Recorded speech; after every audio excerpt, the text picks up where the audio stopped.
Hello everybody, this is Tech with Gearhead Gaming, and in this video I'll be going over the Hunter cards for the new set, the Witchwood.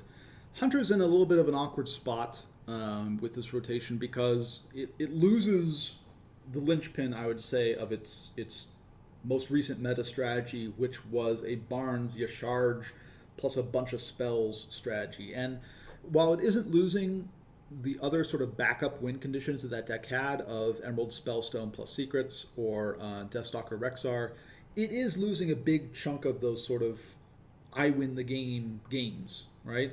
It was usually around, 20 to 25% of the time you'd get to play Barnes and pull Yasharge, and you're just losing that. And that was a big chunk of I think, the win percentage of the sort of Secret Hunter deck list, the Spell Hunter list.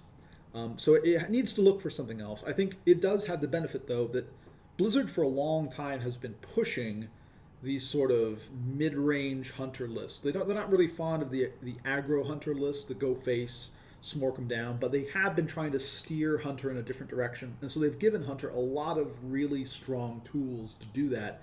And I think that one of the reasons why those decks have always been a little bit shaky is because the meta hasn't really favored them. The meta has been a lot of control decks that are typically, just in the rock, paper, scissors of things, pretty good at beating up on mid-range decks, right?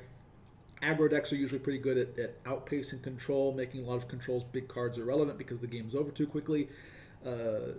Mid-range is good at punishing aggro because it can stabilize quicker and do a lot of more high-value things. And control is usually better against mid-range because it outvalues mid-range, and mid-range isn't fast enough to really pressure the control deck down before the control deck gets what it wants to do going. Here, I think the meta is going to shift a little bit. I think that Control Warlock, the big top dog, is going to be challenged by some combo decks, and as its meta share shrinks, mid-range decks will be able to fill in a lot of that void. And I think that Hunter will be able to field one of those mid-range decks. My prediction is that it'll have a couple sort of tier 2 decks, maybe tier 1.5 decks. One of them being an aggressive list using odd cost stuff, maybe even running the Hunter Quest. And the other one's going to be a more mid-range, beast-centric, pretty straightforward list that I think is pretty easy to see coming, just because of how much these cards have been pushed by Blizzard for so long in an effort to get Hunter away from the Smork archetype. So, on to the cards.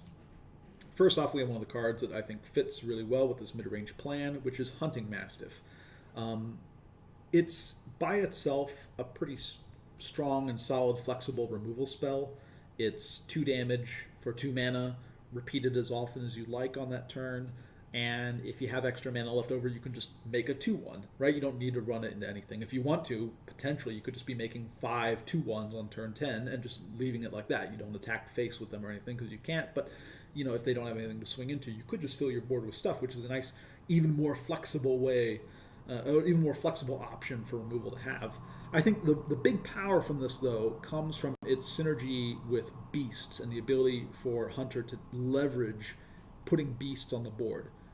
This is a card that works well with Stampede. This is a card that works well with Scavenging Hyena. This is a card that turns on Kill Command. This is a card that can be a target for Houndmaster. This is a target for a card that we'll see later called Dire Frenzy that's really strong.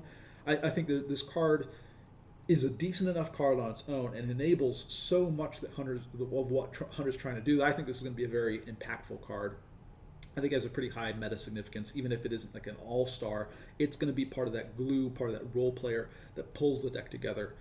That's my prediction for this going forward. Rat Trap, on the other hand, Rat Trap seems really situational. I could see this seeing some play in a meta where, for some reason, your opponent just can't help but trigger the trap, but it's really hard to envision such a meta. I don't know what that's going to be. I don't think it's that hard to happen, but I think that opponents are going to be, at least smart opponents, are going to be wise to that, and they're going to be able to find lines of play that are perfectly fine, that don't involve them playing 3 cards in a turn. So I don't think this is going to see much play, because I think it's a little bit too easy to play around, even if the effect is really strong in terms of its raw power. Right, a 2-mana 6/6 is fantastic, but it's just so easy to play around. I don't know. I still gave it 2 stars on meta significance. I gave it a little bit of meta significance because I think people, even if you never play this card, even if no one ever plays this card, except for just a few random people, you're still, when you go on the ladder, probably going to have to play around this card at least for a few turns, right? It's still going to be one of these possibilities that you have to take into account, and it's going to have an impact just existing. This is one of the things that a lot of secrets do. They challenge people to play in a certain way, even if that secret isn't in their list, right? So I think that's going to be the main impact of Rat Trap. The fact it exists is going to be what's important. I don't think it's going to be seeing that much play, though. Next up, we have Duskhaven Hunter. I don't think even if this card was always a 5/2 stealth, which is really the mode that you want it to be in, I don't think it would see play. Maybe an Odd Hunter, maybe, but I just think that even Odd Hunter is going to have so many options on turn 3. They're going to have Eagle Horn Bows, they're going to have Animal Companions, Unleash the Hounds, Kill Commands. There's so much that you could be doing on 3 as a Hunter that, I mean, a 5/2 stealth that isn't even a beast just dies to a lot of AoE as well, right? It's going to die to Hellfire. It's probably going to die to Defile. It's going to die to Lord Godfrey. It's going to die to pretty much anybody with any sort of AoE removal, and it's not going to get in its damage. I don't think this card's going to be played. I give it 1 star. Next up, we have Dire Frenzy. This is one of these cards that pairs really well with Hunting Mastiff, but also could be paired with just Stone Tusk Boar / Tolvir Warden. There's other things you can do with this, but this just looks like great value. It's not that far off from just straight up being a Blessing of Kings for beasts.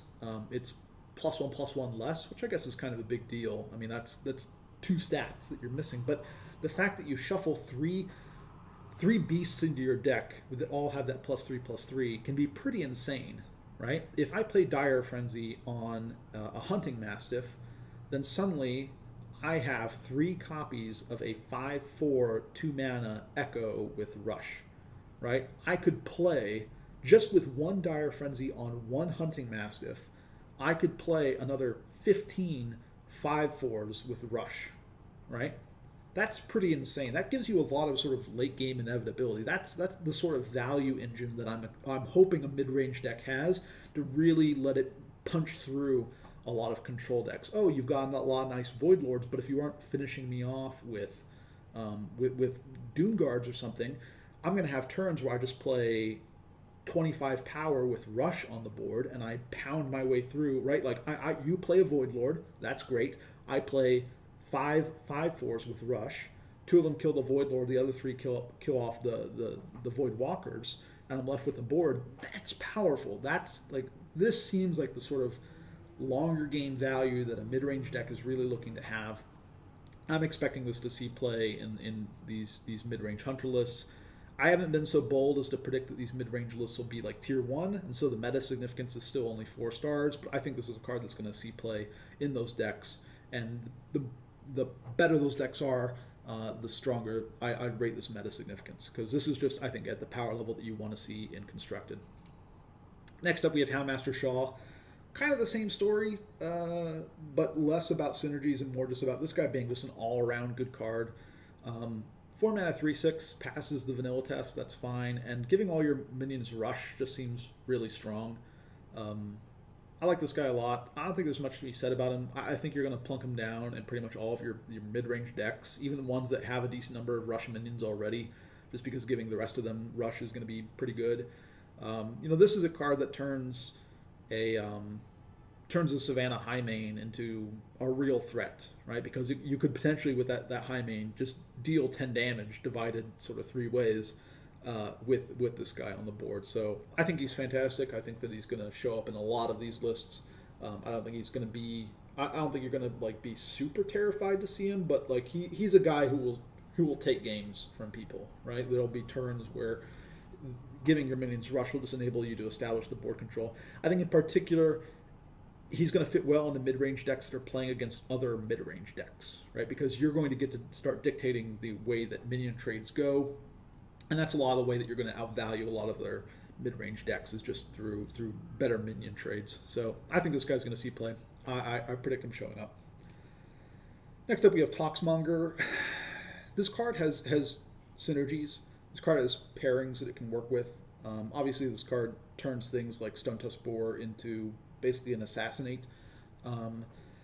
but his stat line by himself is pretty bad, and it's just hard to see what the cohesive whole is that includes Toxmonger, right? There are cards that he synergizes with, but none of those really build themselves into a deck because all of them are going to be kind of bad on their own. So I just don't see this guy seeing play. I think if he was like a 3-mana 2/3, I think if he was odd costed in particular, you could see him in like a Baku Quest Hunter, but he's not. So I don't think he's going to see any play. I think this guy is going to be forgotten. He might show up a little bit later with more synergies and sort of a deck that you can build around him, but until then, he's sitting on the sidelines. Wing Blast, though. Wing Blast is the complete opposite. This card is going to be in every single Hunter deck that can run it. So I guess not Odd Hunter, but every single Hunter deck that can run it is going to run this because it's just fantastic, flexible removal. It's the condition of if a minion died this turn is going to be pretty easy to turn on, as far as I can tell. And so this card is very, very consistently going to be a deal 4 damage to a minion for 1 mana, which is just fantastic. I mean, that was the reason why Jasper Spellstone, I think, became a big thing. This card is just going to be showing up in every Hunter deck from now on. That again, with the exception of Baku Hunter, but that's pretty much it. Just fantastic, flexible removal. Really powerful card. Really flexible. Shows up everywhere. That's my prediction. Next up, we have Carrion Drake.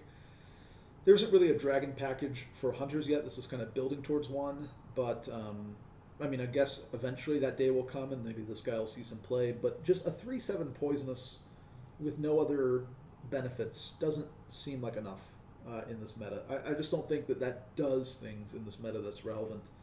I think, you know, it's nice that this maybe trades with like a giant, right? But I'm kind of looking to like pick off a bunch of mid-range creatures with this ideally, right? Like this is supposed to run into like a bunch of 3/4s and kill them, or run into a bunch of like 4/5s and kill them, or something like this. And I just don't see what that situation is yet. So I'm not sold on this guy. I don't see the relevance of it being a dragon. I don't see the relevance of the body. I don't think he's going to see any play for now. This card's definitely not going to see play. It's really bad. It's just expensive removal when it comes down to it. It's basically Assassinate, but with a little bit of Beast synergy, but I don't really care about that. This is just, I'm not going to play Assassinate. I'm not going to play this card. Emerus, this is a meme card.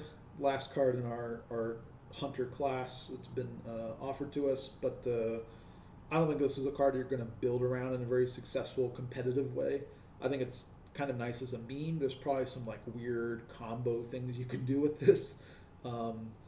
But yeah, it just doesn't, I mean, I don't know. Eventually you'll find the Trollden clip where some guy pairs this with like, I don't know, like a Dispatch Kodo or something and destroys the opponent, or in Wild they play like, I don't know, Knuckles that's been turned to some with Don Hancho and all these other buffs and Emerus, and they manage to replay Emerus and they play a 200 power Knuckles, and then Knuckles kills a chicken and kills the chicken's owner at the same time. I don't know. This is a meme. Don't play it. And that's it for the Hunter cards. I will see you next time.